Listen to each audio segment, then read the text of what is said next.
Moby Dick, by Herman Melville, chapters 10 through 12. Chapter 10. A Bosom Friend. Returning to the Spouter Inn from the chapel, I found Queequeg there quite alone, he having left the chapel before the benediction some time.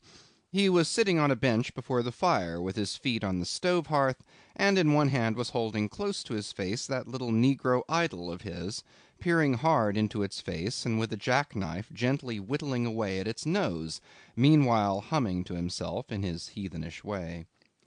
But being now interrupted, he put up the image, and pretty soon going to the table, took up a large book there, and placing it on his lap, began counting the pages with deliberate regularity, at every 50th page, as I fancied, stopping a moment, looking vacantly around him, and giving utterance to a long-drawn gurgling whistle of astonishment. He would then begin again at the next 50, seeming to commence at the number 1 each time, as though he could not count more than 50, and it was only by such a large number of 50s being found together that his astonishment at the multitude of pages was excited. With much interest I sat watching him.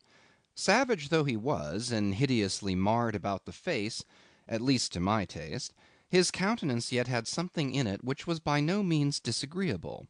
You cannot hide the soul. Through all his unearthly tattooings I thought I saw the traces of a simple honest heart, and in his large deep eyes, fiery black and bold, there seemed tokens of a spirit that would dare 1,000 devils. And besides all this, there was a certain lofty bearing about the pagan, which even his uncouthness could not altogether maim. He looked like a man who had never cringed and had never had a creditor. Whether it was, too, that his head being shaved, his forehead was drawn out in freer and brighter relief, and looked more expansive than it otherwise would, this I will not venture to decide; but certain it was, his head was phrenologically an excellent one. It may seem ridiculous, but it reminded me of General Washington's head, as seen in the popular busts of him. It had the same long, regularly graded, retreating slope from above the brows, which were likewise very projecting, like two long promontories thickly wooded on top. Queequeg was George Washington cannibalistically developed. Whilst I was thus closely scanning him, half pretending meanwhile to be looking out at the storm from the casement, he never heeded my presence, never troubled himself with so much as a single glance, but appeared wholly occupied with counting the pages of the marvellous book. Considering how sociably we had been sleeping together the night previous, and especially considering the affectionate arm I had found thrown over me waking in the morning, I thought this indifference of his very strange. But savages are strange beings; at times you do not know exactly how to take them. At first they are overawing; their calm self-collectedness of simplicity seems a Socratic wisdom. I had noticed also that Queequeg never consorted at all, or but very little, with the other seamen in the inn. He made no advances whatever, appeared to have no desire to enlarge the circle of his acquaintances. All this struck me as mighty singular, yet upon second thoughts there was something almost sublime in it. Here was a man some 20,000 miles from home, by way of Cape Horn that is, which was the only way he could get there, thrown among people as strange to him as though he were in the planet Jupiter; and yet he seemed entirely at his ease, preserving the utmost serenity, content with his own companionship, always equal to himself. Surely this was a touch of fine philosophy, though no doubt he had never heard there was such a thing as that. But perhaps, to be true philosophers, we mortals should not be conscious of so living or so striving. So soon as I hear that such and such a man gives himself out for a philosopher, I conclude that, like the dyspeptic old woman, he must have broken his digester. As I sat there in that now lonely room, the fire burning low in that mild stage when, after its first intensity has warmed the air, it then only glows to be looked at, the evening shades and phantoms gathering round the casements, and peering in upon us silent solitary twain, the storm booming without in solemn swells, I began to be sensible of strange feelings. I felt a melting in me. No more my splintered heart and maddened hand were turned against the wolfish world. This soothing savage had redeemed it. There he sat, his very indifference speaking a nature in which there lurked no civilized hypocrisies and bland deceits. Wild he was, a very sight of sights to see, yet I began to feel myself mysteriously drawn towards him, and those same things that would have repelled most others, they were the very magnets that thus drew me. I'll try a pagan friend, thought I, since Christian kindness has proved but hollow courtesy. I drew my bench near him, and made some friendly signs and hints, doing my best to talk with him meanwhile. At first he little noticed these advances, but presently, upon my referring to his last night's hospitalities, he made out to ask me whether we were again to be bedfellows. I told him yes, whereat I thought he looked pleased, perhaps a little complimented. We then turned over the book together, and I endeavored to explain to him the purpose of the printing, and the meaning of the few pictures that were in it. Thus I soon engaged his interest, and from that we went to jabbering the best we could about the various outer sights to be seen in this famous town. Soon I proposed a social smoke, and producing his pouch and tomahawk, he quietly offered me a puff.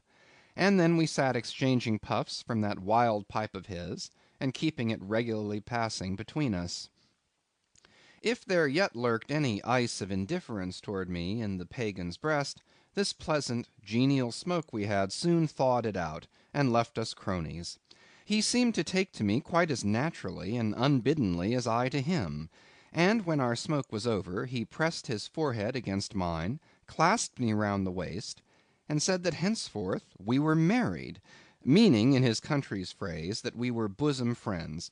He would gladly die for me, if the need should be.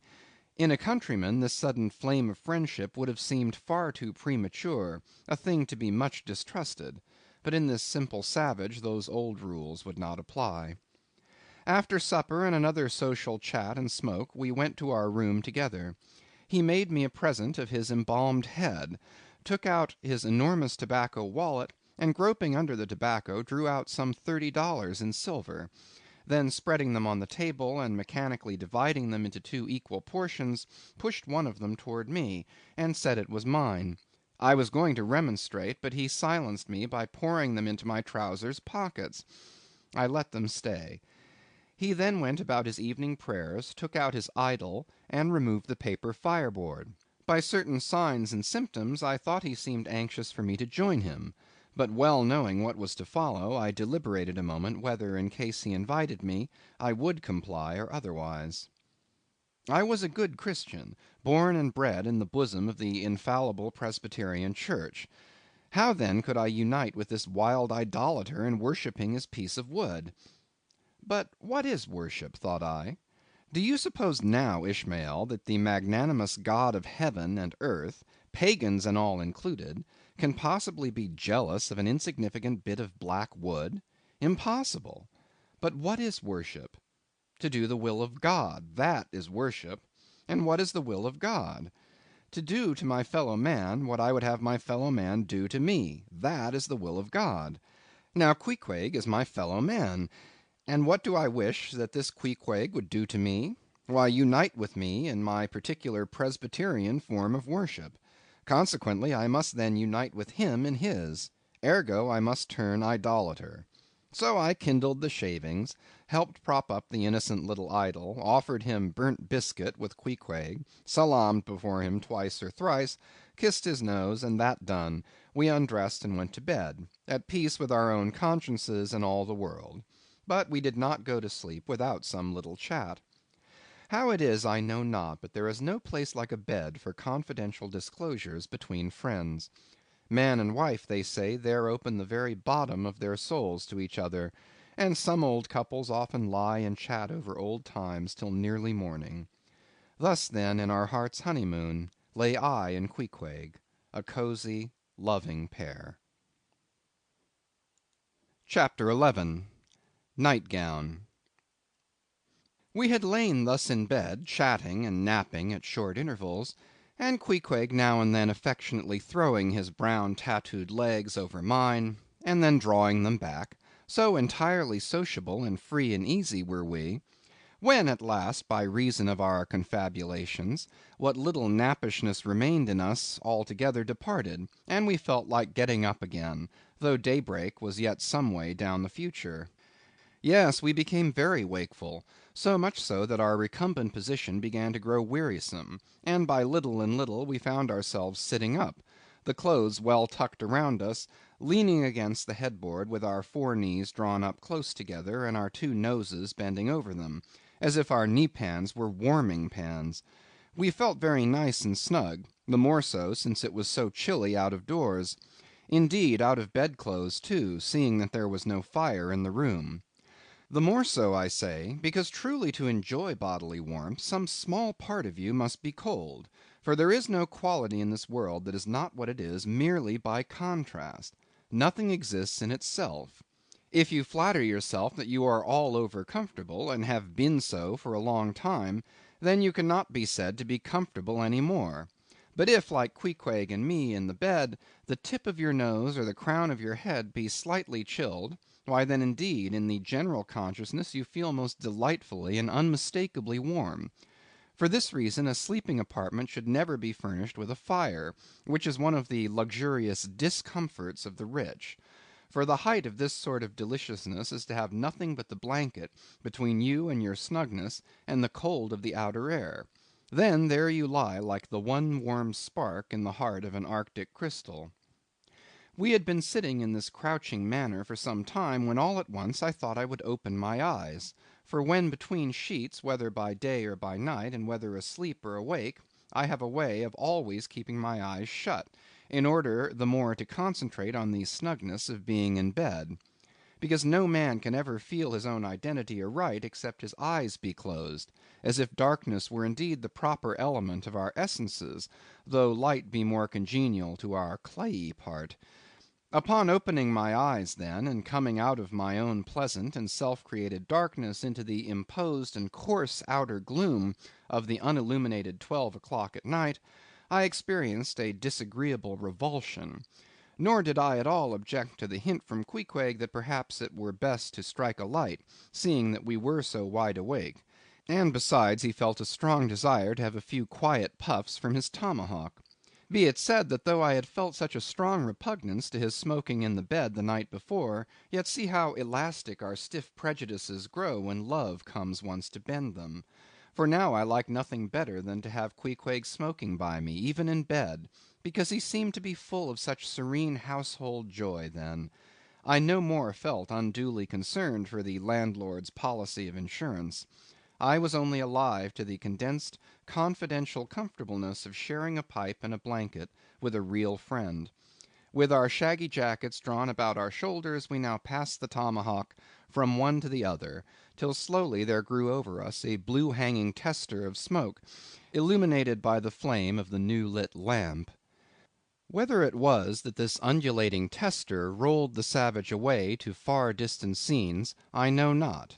But he now spoke of his native island, and eager to hear his history, I begged him to go on and tell it. He gladly complied. Though at the time I but ill comprehended not a few of his words, yet subsequent disclosures, when I had become more familiar with his broken phraseology, now enable me to present the whole story, such as it may prove, in the mere skeleton I give. CHAPTER 12. Biographical. Queequeg was a native of Rokovoko, an island far away to the west and south. It is not down in any map. True places never are. When a new-hatched savage, running wild about his native woodlands in a grass-clout, followed by the nibbling goats as if he were a green sapling, even then in Queequeg's ambitious soul lurked a strong desire to see something more of Christendom than a specimen whaler or two. His father was a high chief, a king; his uncle a high priest; and on the maternal side he boasted aunts who were the wives of unconquerable warriors. There was excellent blood in his veins, royal stuff, though sadly vitiated, I fear, by the cannibal propensity he nourished in his untutored youth. A Sag Harbor ship visited his father's bay, and Queequeg sought a passage to the Christian lands. But the ship, having her full complement of seamen, spurned his suit, and not all the king his father's influence could prevail.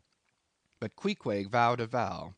Alone in his canoe, he paddled off to a distant strait, which he knew the ship must pass through when she quitted the island.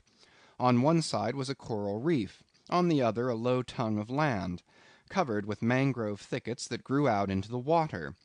Hiding his canoe, still afloat, among these thickets, with its prow seaward, he sat down in the stern, paddle low in hand, and when the ship was gliding by, like a flash he darted out, gained her side, and with one backward dash of his foot, capsized and sank the canoe, climbed up the chains, and throwing himself at full length upon the deck, grappled a ringbolt there, and swore not to let go, though hacked in pieces. In vain the captain threatened to throw him overboard, suspended a cutlass over his naked wrists. Queequeg was the son of a king, and Queequeg budged not. Struck by his desperate dauntlessness, and his wild desire to visit Christendom, the captain at last relented, and told him he might make himself at home. But this fine young savage, this sea Prince of Wales, never saw the captain's cabin. They put him down among the sailors, and made a whaleman of him. But like Czar Peter, content to toil in the shipyards of foreign cities, Queequeg disdained no seeming ignominy, if thereby he might happily gain the power of enlightening his untutored countrymen. For at bottom, so he told me, he was actuated by a profound desire to learn among the Christians the arts whereby to make his people still happier than they were, and more than that, still better than they were. But alas, the practices of whalemen soon convinced him that even Christians could be both miserable and wicked, infinitely more so than all his father's heathens. Arrived at last in old Sag Harbor, and seeing what the sailors did there, and going on to Nantucket, and seeing how they spent their wages in that place also, poor Queequeg gave it up for lost. Thought he, it's a wicked world in all meridians. I'll die a pagan. And thus, an old idolater at heart, he yet lived among these Christians, wore their clothes, and tried to talk their gibberish. Hence the queer ways about him, though now some time from home. By hints I asked him whether he did not propose going back, and having a coronation, since he might now consider his father dead and gone, he being very old and feeble at the last accounts. He answered no, not yet, and added that he was fearful Christianity, or rather Christians, had unfitted him for ascending the pure and undefiled throne of 30 pagan kings before him. But by and by, he said, he would return, as soon as he felt himself baptized again. For the nonce, however, he proposed to sail about, and sow his wild oats in all 4 oceans. They had made a harpooner of him, and that barbed iron was in lieu of a scepter now. I asked him what might be his immediate purpose touching his future movements. He answered to go to sea again in his old vocation. Upon this I told him that whaling was my own design, and informed him of my intention to sail out of Nantucket, as being the most promising port for an adventurous whaleman to embark from. He at once resolved to accompany me to that island, ship aboard the same vessel, get into the same watch, the same boat, the same mess with me, in short, to share my every hap, with both my hands in his, boldly dip into the potluck of both worlds.